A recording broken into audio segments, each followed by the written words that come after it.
Have you ever felt divided? As if inside you there were forces pulling in opposite directions? As if your mind says one thing, your heart another, and your body acts on its own? What if I told you that this fragmentation has a precise cause, and that a master from the last century left us a map to rediscover the unity we've lost? The metaphor of the carriage, proposed by George Ivanovich Gurdjieff, represents the sleeping being that is the human being who is unable to choose the direction of their own life and instead is carried along by both external and internal events. Although the metaphor is taken from the book Views from the Real World, published in 1955, which is a collection of transcriptions of conversations Gurdjieff had with his students between 1917 and 1931, the comparison with modern man remains highly relevant today. Imagine a carriage pulled by strong prancing horses. At the driver's seat is a coachman holding the reins, and inside the carriage sits a passenger, who is also the owner of the carriage. Gurdjieff says, "This carriage is you, or rather, it's an image of your inner existence. The carriage itself, with its wheels, is your physical body. The horses are your emotions, your instincts, your desires. The coachman is your mind, your rationality, your thinking. And the passenger, the one who should be giving the direction, is your conscious soul, your higher self." Simple enough, right? But now comes the critical point. In most human beings, the situation is this. The horses are restless, frightened, or rebellious. The coachman has never truly learned how to guide them. He's distracted or inexperienced, like someone sitting at a bar dreaming of driving passengers from point A to point B, without ever having taken the reins. And the passenger? He's asleep, or worse, completely absent. So the carriage goes wherever it happens to wander. The horses follow their impulses. The mind tries to control them, but often loses control entirely. The deeper self is not even present in the scene. This, according to Gurdjieff, is the condition of the ordinary human being, living but not awake, reacting but not truly choosing. He is dragged through life by emotions, by thoughts, by circumstances.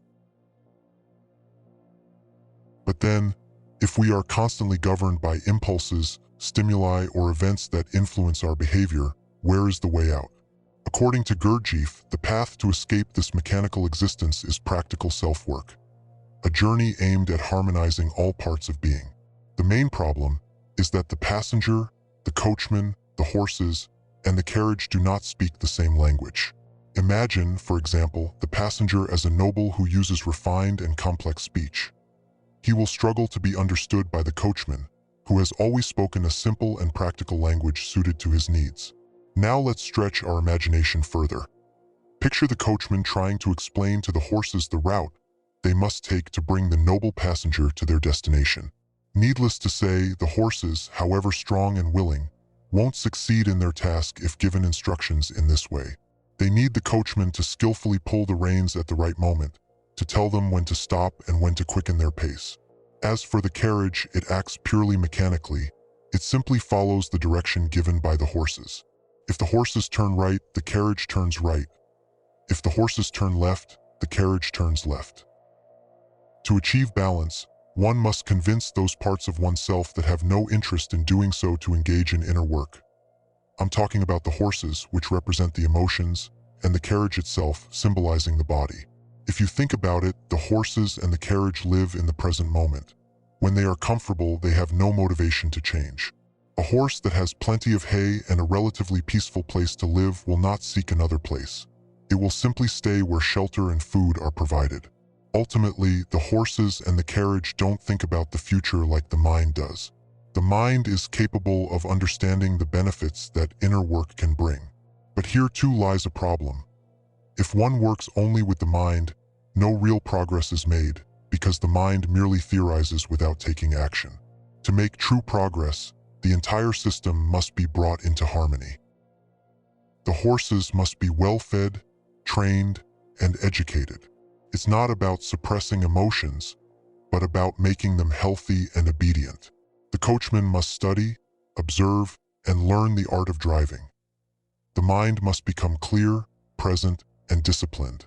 And finally, the passenger must awaken. We must bring forth consciousness, the silent observer within us. Only then does the journey become harmonious. Only then can we choose where to go and truly get there. Waking up does not mean becoming perfect. It means becoming present, becoming aware of oneself, realizing that we are living automatically and deciding to break free from this mechanical cycle.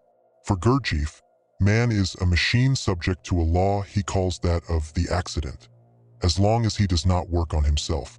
But this machine, made up of many separate parts working disconnectedly, has the potential to become a whole being. This requires effort, will, patience, but above all, it requires attention. Try observing yourself in everyday life. When you suddenly get angry, who is holding the reins?